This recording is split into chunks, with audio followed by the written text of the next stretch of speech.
നാട്ടുവിശേഷങ്ങളിലേക്ക് എല്ലാ മാന്യ പ്രേക്ഷകർക്കും സ്വാഗതം.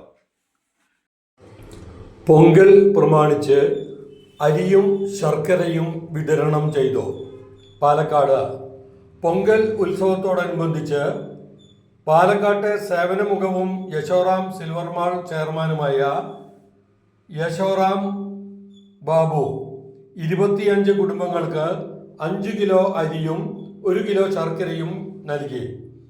അരിയും ശർക്കരയും ഒരു കുടുംബത്തിൻ്റെ ഐശ്വര്യമാണെന്നും അതുകൊണ്ടാണ് താൻ അത് നൽകിയതെന്നും യശോറാം ബാബു പറഞ്ഞു. ഈ സൽക്കർമ്മത്തിൽ S Shivakumar,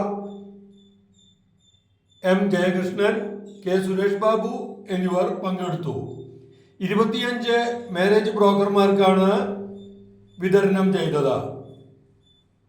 Kerala marriage brokers union president Harish Kannan, secretary Jose Chalakkal എന്നിവരും പങ്കെടുത്തു.